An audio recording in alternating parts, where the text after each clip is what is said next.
Good morning, students. Today I am going to continue my lecture for +1 Arts Political Science, and the name of the chapter is Human Rights in Indian Constitution. Let us start with the topic Other Freedoms. We know that right to freedom is a cluster of so many rights. The freedom of speech, expression, and some restrictions such as public order, peace, morality, etc. जो freedom है assemble to is to be exercised peacefully without arms. Freedom जो है many impose restrictions in certain areas declaring that assembly of 5 or more persons are unlawful.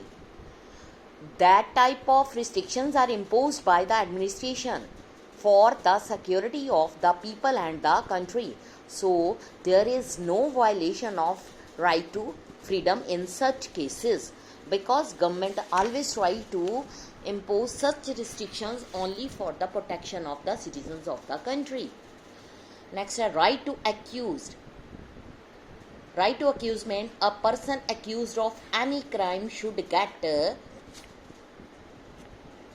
adequate opportunity to defend himself or herself. The Constitution of India has provided 3 rights. Number 1, no person should be punished for the same offence more than once. No law shall declare any action on illegal form. No person shall be asked to give evidence against himself or herself. Now, let us start with the new topic, right against exploitation. We know that in our country, millions of people who are underprivileged and deprived, they may be subjected to exploitation by their fellow human beings. And one such type of exploitation in India is beggar or forced labor without any payment. Another closely related exploitation is buying and selling of human beings and using them as slaves. जो ये दोनों तरह की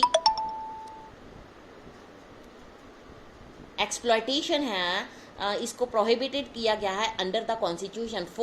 forced labour जो है imposed by landlords, money lenders and other healthy person in the past, and some of the bonded labor still continue in the country, especially अगर हम बात करें brick kiln यानी कि ईंटों के भट्टे पर, it has now declared as a crime and punishable.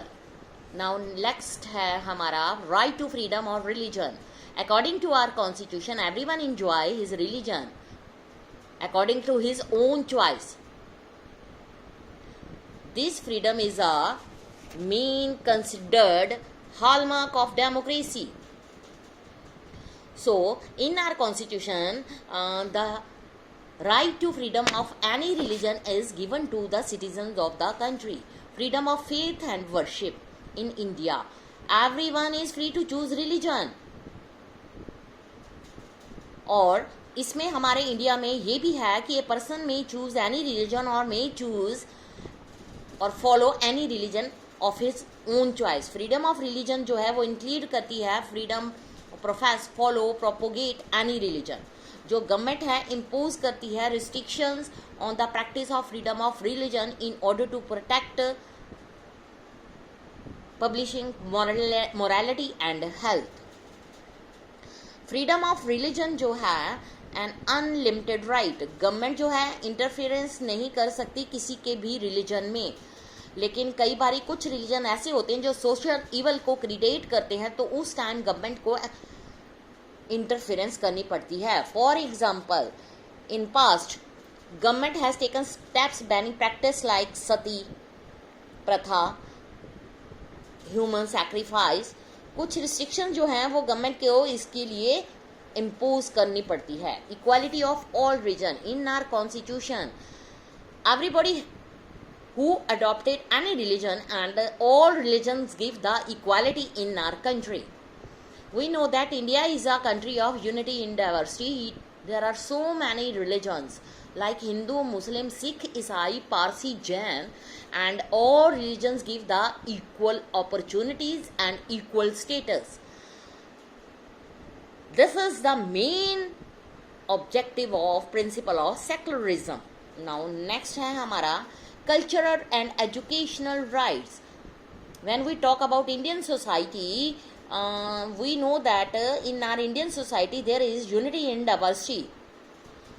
So one another right, that is educational right and cultural right given in the Indian Constitution. According to this right, anybody attain the knowledge according to his own choice. There is no discrimination between minority and majority people. All communities have their own culture, languages, script of the culture, right to conserve and develop these.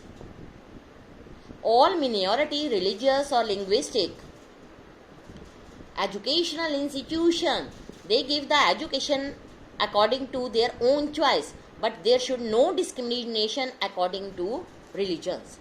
Right to constitutional remedies means अगर कोई भी constitution में right human being को exploit कर रहा है तो उसके अगेंस्ट कोर्ट में केस भी किया जा सकता है. उस राइट को फिनिश नहीं किया जाता, लेकिन उसमें कुछ अमेंडमेंट कर दी जाती हैं. यहाँ पर कुछ वेरियस इश्यूज हैं जिनको स्पेशल ऑर्डर कहा जाता है. सब नंबर 1, हेबियस कॉर्पस. ये एक right to freedom. Writ of habeas corpus means court order करती है कि arrested the person should be presented before it. ये ऑल्सो ये ऑर्डर भी ये करती है कि जो अरेस्ट किया गया पर्सन है उसको छोड़ दिया जाए इफ द मैनर और द ग्राउंड ऑफ अरेस्ट जो है नॉट लॉफुल और सेटिस्फैक्ट्री.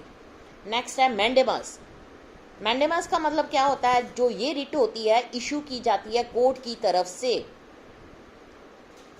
पर्टिकुलर ऑफिस होल्डर जो है नॉट डूइंग लीगल ड्यूटी, ठीक है, सो इसलिए राइट ऑफ इंडिविजुअल है कि वो अपनी ड्यूटी को लीगली परफॉर्म करे. Prohibition. The writ is issue by higher court, high court और सुप्रीम कोर्ट. जब लोअर कोर्ट जो होती है कंसीडर किया जाता है कि जो केस है बियॉन्ड इट्स जस्टिफिकेशन. क्यूरो वारंटो. जब कोर्ट को फाइंड होता है कि पर्सन जो है अपने ऑफिस को होल्ड करता है but entitled to hold that office, तो ये इशू करती है writ of quo warranto and restrict करती है कि पर्सन जो है ऑफिस होल्डर का काम करे.